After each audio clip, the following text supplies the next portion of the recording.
Well, here we are, folks. This is Mike from Guns and Hunting, and while my wife is upstairs making lasagna and pheasant pot pie, I thought I'd make a quick video. I'm gonna do a little bit of reloading today, and I thought I would load up my favorite handgun hunting cartridge, the 454 casull. Yep, I tagged a deer with it this year, one shot, and that's all I'm saying. It's a powerful cartridge, and it'll do the job. So I'm just going to take a quick step by step here what I do. And here I have my depriming and decapping die, sizing die in here already. So I'm not going to do every cartridge. I'm just going to do one or two, and I'll show you then. Load it up. I have carbide sizing dies, so I don't need any lubrication. All my handgun dies are carbide. I don't get the steel reloading dies and using the lube because that stuff's a mess. But I already ran them through the tumbler, you know, to polish them up and everything. And so like I said, I'm just going to start here, run it through.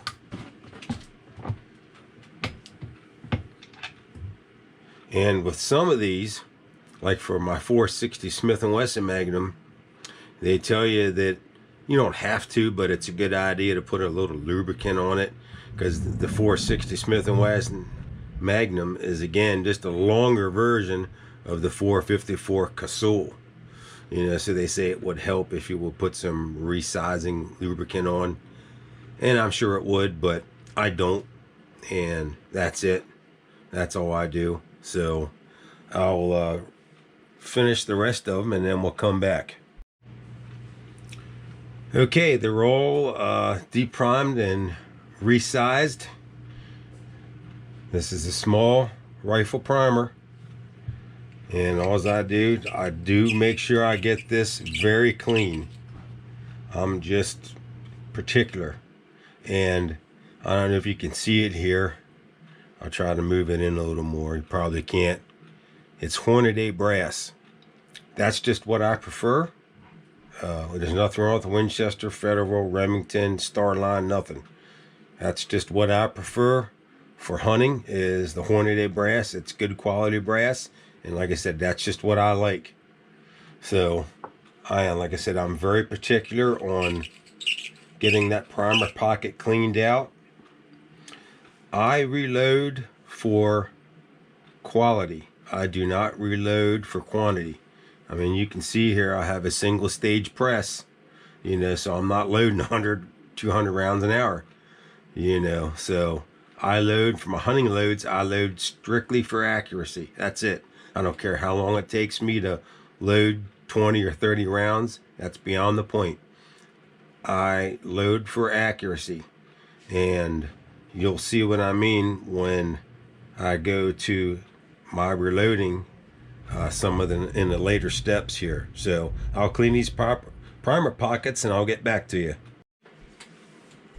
Okay, I got my next die in. This is the die that flares the case mouth. Like I said, I'm particular. I just don't grip it and rip it when I'm loading. I take my time, make sure I'm doing everything correctly, my load recipe, case length, everything. So I'll do these, and again, I'll get back with you. Okay, we're back again, and I flared the case mouth on all my 454 brass. And next thing you do is check for overall length. And like I said in my other videos, I'm a tool and die maker by trade, and I am very particular with my reloading. And the case length for the 454 casull is supposed to be 1 inch 373 to 1 inch 383. So you look here, I'm getting 1 inch 375 6. So that's good. I check every one of my brass for the correct length, and any that's too short automatically gets pitched. That's just me. I know if it's you know, a grand or so short, it's not going to hurt. You know, and I wouldn't worry about 1/1000th of an inch, but if it's 4, 5, 6/1000ths of an inch short, yeah, I'm getting rid of it. That's just me. You know, you guys do what you want. So I'm going to check the brass here on the rest of them, and we'll be back again. Okay, now I had one piece of brass that was at the max length for the case length. So I just, you know, like I said, I load for accuracy. I don't load for quantity. I have one of these that is a hand tool where it trims the cartridge case. And like I said, you know, you only got to take a couple thousandths off here. You know, I check every one of my brass every time I load. And that's all there is to it. I'm just very particular. And whether it makes a more accurate, more reliable cartridge, maybe it does, maybe it doesn't, but that's just me. And like I said, you know, I load 100% for accuracy. You know, 454 is a pretty powerful cartridge, and if I'm going to load, take the time, I'm going to do it right, and I'm going to get the most accuracy I can out of my hand loads. There, that one's all trimmed.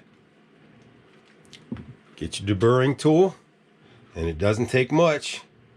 Just a little turn on the inside, a little turn on the outside, and that's it. You don't need to grind and grind and grind and take that burr off, because it only takes 1 or 2 little turns. So the next step is to putting the primer in, and I'll show you how to do that. Okay, back again. And like I said, I load everything for accuracy. I do not load for quantity. And I load one at a time the primers. I don't have a hand priming tool. I load mine the old school way. Just press it in, get the next one, load it in, one at a time. I'm in no hurry. Trying to give it the same pressure every time on every case. That way I know they should be seated in about the same every time. So I'll finish these up and we'll have a go at the next step. Here we are again. I have all the primers put in. I have the cases ready to put powder in. I use CCI small rifle primers. That's just what works good with the load combination I'm using. And I'm using an RCBS Chargemaster 1500. I bought this probably about 7 or 8 years ago. I really like it. It usually loads up pretty accurate every time. Now, you know, I load my 45 auto, you know, sometimes I'm only getting 4 grains of unique or something like that, or, you know, clays. Every now and then it'll throw a heavy charge because it's such a small small amount of powder. But with the 454, I don't have to normally worry about that. That's putting in a good amount of powder. So I'll show you how I do it here. You punch in your charge number, you hit enter, you hit dispense, and it'll automatically dispense the same time every time, plus or minus 1/10 of a grain. I weigh every one of my charges. That's why I got this. I'm out for accuracy, and that's it. Precision and accuracy. So we'll do the rest of them here, and then we'll go on to the next step.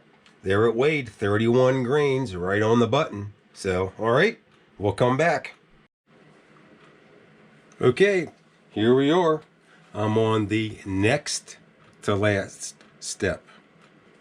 I do a 2-step process when I seat and crimp the bullets.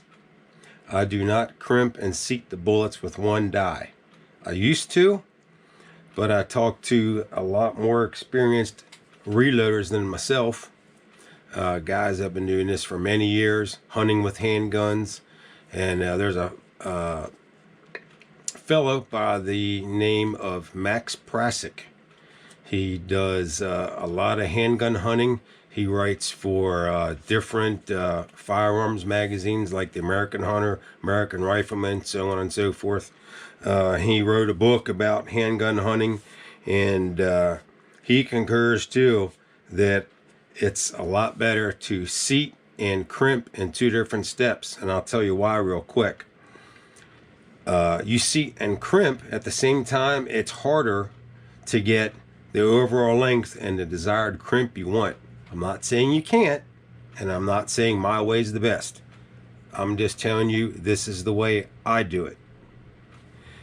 And again, it comes down to precision and accuracy. So I'm going to show you my load recipe for this. I hope my GoPro can zoom in on this right. I don't condone that you use this. You can try it. I hope you can see my writing here. But this is what works for my gun, and this is what I get the best accuracy using this powder and these primers and these bullets and overall length, so on and so forth. If you're going to try this, that's fine. Reduce your charge by 10%. This is very close to the maximum charge for this bullet. I don't know what the maximum charge is off the top of my head. It might be 32 grains, I'm not sure. But I'm just telling you, reduce it by 10%, work your way up from there. In one of my other videos, I showed you that I use a Magnum Research BFR revolver. And those things are really built strong. They're a little bit larger frame than Ruger Super Blackhawk and a 44 Magnum. They might look the same, but the frame is a little beefier. You know, it's a little stronger in key places, and that makes it a difference. This has my gun has a 5-shot cylinder, and there's more metal, you know, around each hole in the cylinder. So that's going to make it stronger. And I also use Hornady brass, and like I said, nothing wrong with any other brass. That's what I prefer. But Hornady brass is good brass, and it's a little stronger. Doesn't stretch as much. You might not get quite as many reloadings out of it, but it is what it is. So going to reload one here for you.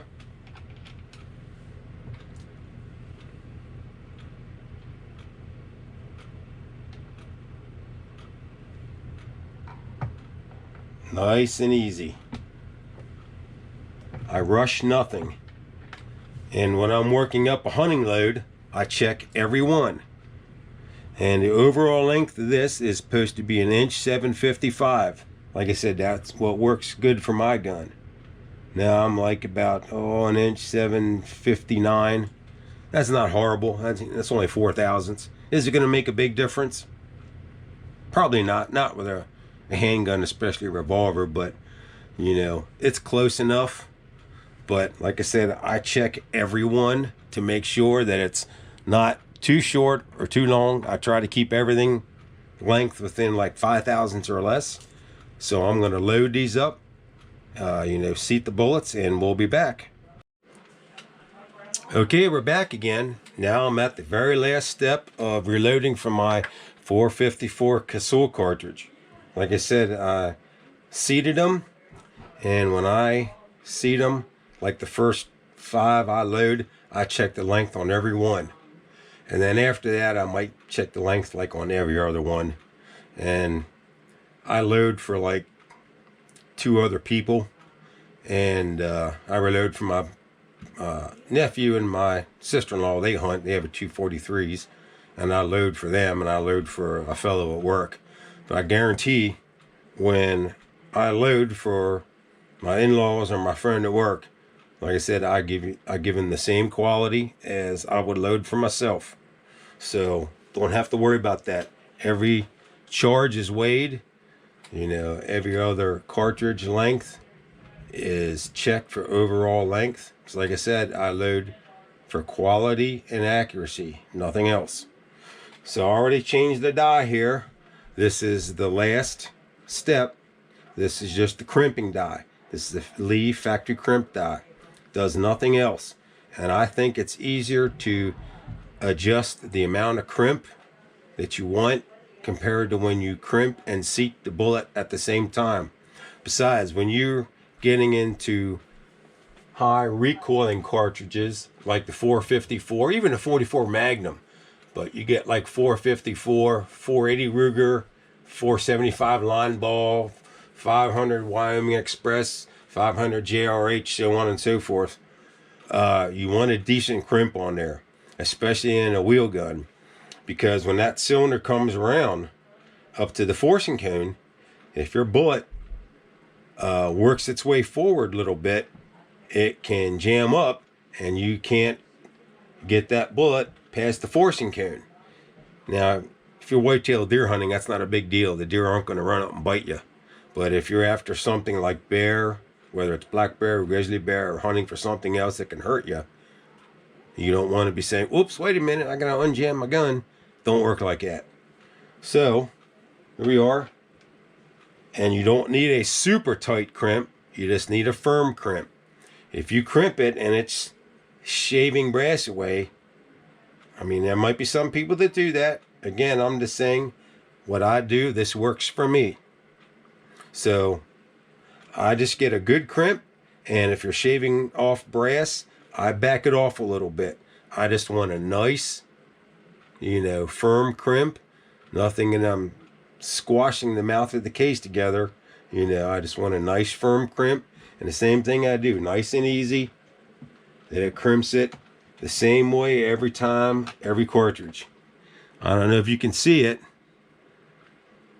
but there's just a nice firm crimp the whole way around, nice and easy. And that's all I'm looking for. So I'll load up the rest of these and we'll be back.